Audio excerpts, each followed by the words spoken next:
जय माता दी। I am doctor महिमा, एस्ट्रोलॉजर एंड वास्तु कंसल्टेंट।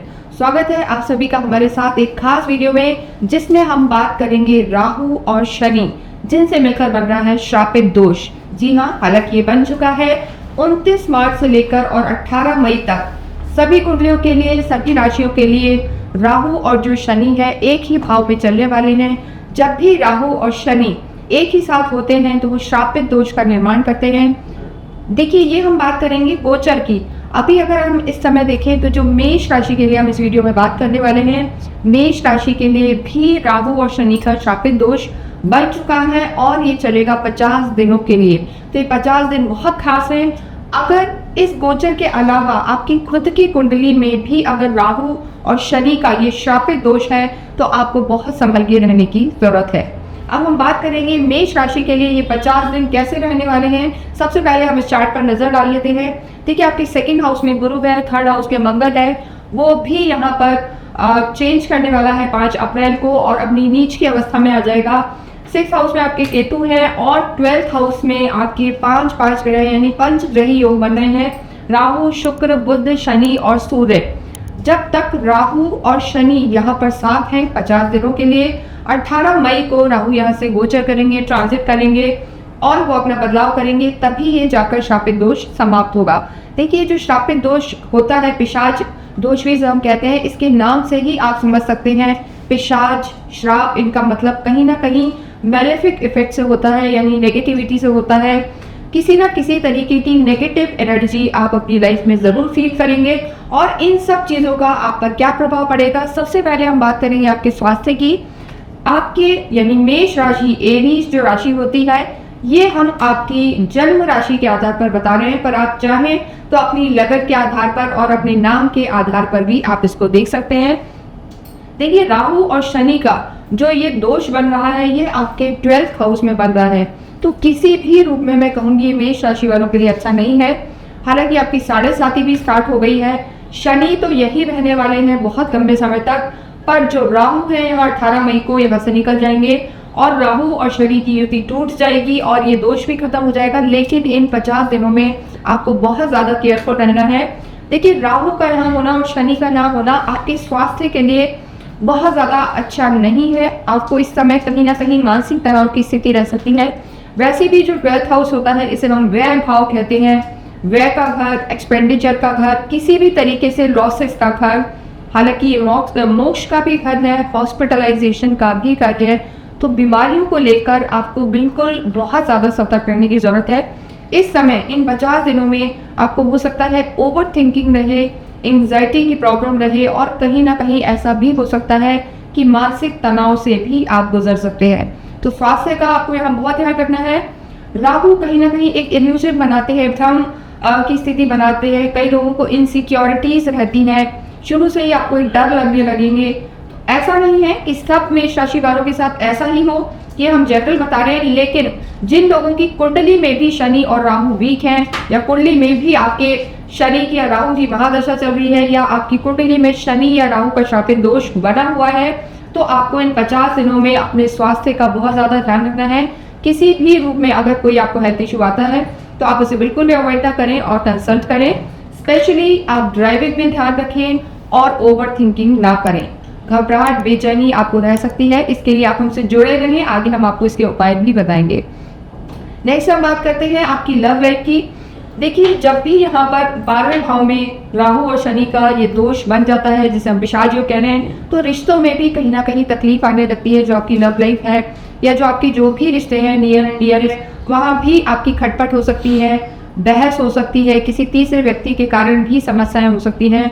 तो मेष राशि वाले इन 50 दिनों में किसी से भी झगड़ों में ना फंसे। स्पेशली अगर मैं आपकी लव लाइफ की बात करूँ तो आपकी सूर्य भी इस समय 12th हाउस में ही है और कम से कम जो 14 तारीख तक का समय है, 14 अप्रैल तक का, इसमें आपको बहुत ज़्यादा केयरफुल रहना है। बिल्कुल झगड़ों में नहीं जाना, लव लाइफ आपकी खराब भी हो सकती है। तो ये जो 50 दिन है, इसमें आप अपनी लव लाइफ को संभालें, क्रोध कम से कम करें और एग्रेशन को भी कम करें। इसके अतिरिक्त जो आपके हम और जो रिलेशन है, इनमें भी देखिए आपको लगेगा कि मैंने रिश्तों में बहुत कुछ दिया है, पर आप किसी भी एक कॉन्फ्लिक्ट का शिकार हो सकते हैं, विवाद का शिकार हो सकते हैं। तो इन चीज़ों को आपको बहुत ज़्यादा ध्यान रखना है। बिल्कुल भी बहस में नहीं फंसना है। इन 50 डेज में आपको चीज़ों को मैं यही कहूँगी कि अवॉइड करना है, या जहाँ भी ज़्यादा लड़ाई की संभावना है वहाँ से आपको दूर हट जाना है। नेक्स्ट हम बात करेंगे आपकी मैरिज की। देखिए जो मैरिज का आपका हम भाव देखते हैं, 7th हाउस देखा जाता है। इसके जो लॉर्ड हैं शुक्र उच्च के एग्जॉल्टेड होकर ये भी आपकी 12th हाउस में चल रहे हैं। राहु के साथ हैं शुक्र, शनि, बुध और सूर्य भी यहाँ पर हैं। देखिए कहीं ना कहीं मैरिज लाइफ में भी तकलीफ हो सकती है। हालांकि आप घूमेंगे फिरेंगे, हो सकता है आप सोशली आप चीज़ों में ज़्यादा एक्टिव हो, ट्रैवल आपका हो, कहीं घूमने जा सकते हैं, लेकिन इस समय बहुत ज़्यादा चांसेस हैं। देखिए आप ये मान के चलें कि हर चीज़ हर एक के लिए नहीं होती, आपको अपनी कुंडली का भी निरीक्षण करवाना आवश्यक है। लेकिन अगर कहीं भी आपने पीछे कोई गलती की है तो ये समय है कि आपके जो भी कोई ऐसी चीज़ें रही हैं जो आप नहीं उजागर करना चाहते वो उजागर होना चाहती हैं। एक्स्ट्रा मैरिटल के चक्कर में बिल्कुल भी ना पड़े, वरना आपको अपयश का सामना करना पड़ सकता है। मैरिड लाइफ आपकी खराब हो सकती है, डीफेम का सामना आपको करना पड़ सकता है।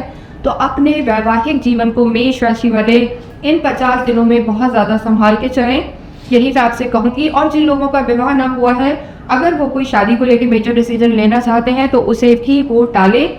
और 18 मई के बाद जब राहु यहाँ से निकल जाएं और राहु वक्र चलते हैं, राहु पीछे आएंगे, तब ये डिसीजन ले सकते हैं। देखिए राहु छाया ग्रह होते हैं और शनि कर्म प्रधान होते हैं, तो दोनों की जो युक्ति है, एक कुछ कहता है एक कुछ कहता है, तो एक कॉन्ट्रोडिक्टरी सिचुएशन बन जाती है। तो मेष राशि वालों के लिए ये जो योग भी बन रहा है ये उनके एक त्रिक भाव में है, नेगेटिव हाउस में है, जिसे हम बहुत ज़्यादा अच्छा नहीं कहते हैं। वो कहीं भी व्यय और लॉसेस कराता है। तो आपको चाहे आपकी शादीशुदा जिंदगी हो, चाहे आपका स्वास्थ्य है, आपको बहुत ज़्यादा ध्यान रखने की ज़रूरत है। नेक्स्ट हम बात करते हैं आपकी कर्म की, बिजनेस की, फाइनेंस की। देखिए जो आपके लॉर्ड हैं शनि, आपके कर्म भाव के भी स्वामी हैं, आपके प्रॉफिट भाव के भी स्वामी हैं, और वो यहाँ पर आपके 12th हाउस में आ गए हैं। तो इस समय आपका वर्कलोड बढ़ सकता है, काम बढ़ सकता है, जिम्मेदारियां बढ़ सकती हैं। और शनि जब भी आते हैं तो वो कहीं ना कहीं परिवर्तन कराते हैं। तो इन 50 दिनों में आपको एकदम से लगेगा कि मैं ये नया काम कर लूँ, परिवर्तन कर लूँ, चेंजेस ले आऊँ। तो मैं आपको ये कहूँगी मेष राशि वालों को कोई भी जल्दी से आप निर्णय ना लें, इम्पल्सिव डिसीजन ना लें, थोड़ा सा रुके और उसके बाद ही आप किसी नए काम में या उसमें जाएं। यहाँ आपको देखिए काम आपका होगा, काम में बहुत ज़्यादा तकलीफ नहीं होगी, लेकिन जो इंटरनल पॉलिटिक्स है उसके शिकार आप हो सकते हैं। तो सिर्फ अपने काम पर फोकस करें और चीज़ों में बचें, काम पे जिम्मेदारी से करें, क्योंकि जिम्मेदारी आपकी बढ़ सकती है। तो ओवरऑल कर्म आपका ठीक रहेगा, लेकिन चेंजेस यहाँ पर होंगे, मन उच्चाटन होगा, आपको बार बार लगेगा कि मैं कोई और काम कर लूँ या जॉब चेंज कर लूँ। जो लोग जॉब में हैं तो कुछ समय के लिए आप अवश्य रुकें मेष राशि वाले। उसके बाद जब आपके गुरु बदलेंगे 15 मई और 18 मई को यहाँ से राहु जाएंगे, उसके बाद आप प्रोफेशनल लाइफ का कोई डिसीजन लें। धन आपका सही रहेगा, पैसा आएगा, लेकिन 12वें घर में पंचग्रह योग है, पिशाच योग है, तो खर्चे भी ज़्यादा होंगे। आपने कुछ प्लान नहीं किया होगा मेष राशि वालों ने, लेकिन इन 50 दिनों में अनएक्सपेक्टेड आपके खर्चे होंगे। हो सकता है कोई चीज़ें खराब हो जाएं, कोई गेस्ट आ जाएं, या आपको ध्यान ना हो और कोई आपके ऐसे एक्सपेंसेस आ जाएं जहां से आप बच नहीं पाएंगे। तो पैसे को बहुत पकड़ के रखें, संभाल के रखें, अपव्यय ना करें। नेक्स्ट हम बात करेंगे स्टूडेंट्स की। देखिए स्टूडेंट्स के लिए भी जो ये योग है, आपको बहुत ज़्यादा ज़रूरत है कि मन आपका देखिए इस समय भटक सकता है, चीज़ें आपकी कहीं आप गलत संगत पे जा सकते हैं राहु के यहाँ होने पर। तो ऐसे में आपको बहुत ज़्यादा फोकस होकर रहना नहीं, तभी आपकी पढ़ाई ठीक रहेगी। वरना 50 दिनों में अगर आपका कोई एग्जाम है, चीज़ें हैं, मैं डरा नहीं रही हूँ, लेकिन मन गाँव के कारण चीज़ों में रिजल्ट्स नेगेटिव रह सकते हैं। लेकिन हाँ देखिए हर चीज़ के, हर सिक्के के दो पहलू होते हैं। ज़रूरी नहीं है सब कुछ खराब ही हो, सारी चीज़ें नेगेटिव ही हो। हर सिक्के के दो पहलू हैं, जैसे मैंने कहा। तो डेफिनेटली बहुत सारी बुराई हैं, लेकिन कुछ अच्छाइयाँ भी हैं। इन 50 दिनों में अगर आप किसी तीसरे के कहने में नहीं आते, अगर आप किसी भी तरीके से रिलाइजनिंग का काम कर रहे हैं, या आप कहीं ना कहीं आप कहेंगे कि ऐसा काम कर रहे हैं जिसमें अचानक से कुछ फायदा होता है, या कोई बड़ी डील आपकी पेंडिंग थी वो यहाँ पर राहु की वजह से हो सकती है। राहु कभी भी एक अचानक से चीज़ करवाते हैं, और आपने अगर ज़िंदगी में पहले बहुत ज़्यादा किसी जगह इन्वेस्ट किया हुआ है, काम किए हैं, तो वो ये समय है कि यहाँ भी आपको रिजल्ट मिल सकते हैं। देखिए इस समय में जो लोग विदेश में रहते हैं, विदेशों से रिलेटेड कोई काम करते हैं या वहाँ पर पीआर अप्लाई करने गए या स्टूडेंट्स हैं जो वहाँ पर पढ़ने जाना चाहते हैं, तो उन लोगों को यहाँ पर ज़रूर फ़ायदा हो सकता है। ये जो हाउस होता है इसे हम कहीं ना कहीं विदेश का भी हाउस कहते हैं, वह हाउस भी कहते हैं, मोक्ष का भी घर कहा जाता है। तो अगर आप चाहते हैं फॉरेन से रिलेटेड कोई भी चीज़, तो वो यहाँ पर होती हुई नज़र आ रही है, लेकिन उसमें भी आपको बहुत ज़्यादा केयरफुल रहना पड़ेगा। आजकल बहुत सारे केसेस होते हैं, बाहर के नाम पर बहुत ज़्यादा चीटिंग हो जाती है, तो चीटिंग की यहाँ पर संभावना है। कोई भी काम करें, चाहे आपके डॉक्यूमेंट्स हो या बाहर आप कोई काम करना चाहें, पार्टनरशिप में जाना चाहें, तो आपको बहुत ज़्यादा ध्यान रखने की ज़रूरत है, उसके बाद ही आप निर्णय लें।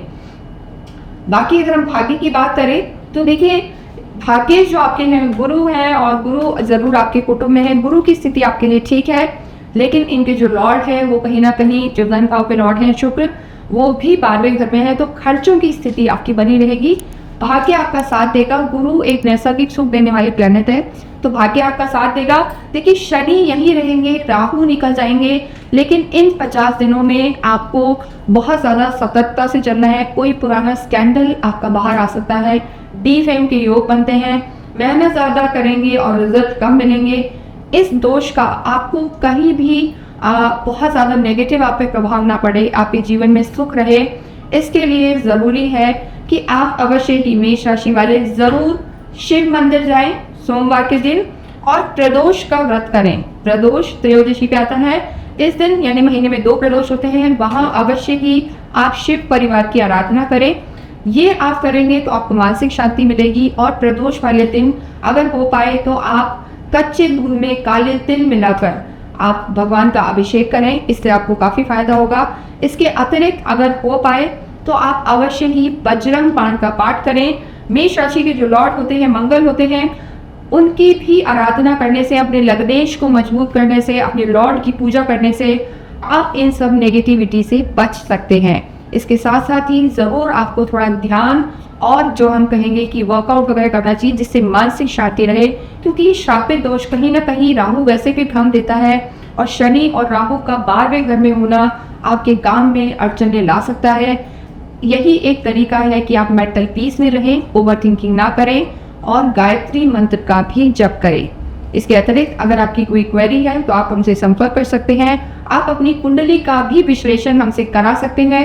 एक चीज़ और कि जब भी आपकी कुंडली में अगर शनि और राहु की स्थिति अच्छी है तो इनके दान आपको बिल्कुल नहीं करने, और अगर शनि और राहु आपके खराब हैं तो शनिवार के दिन आप काले कपड़ों का दान असहाय लोगों को कर सकते हैं। इसके साथ ही इस वीडियो को मैं यही विराम देती हूँ। Thank you.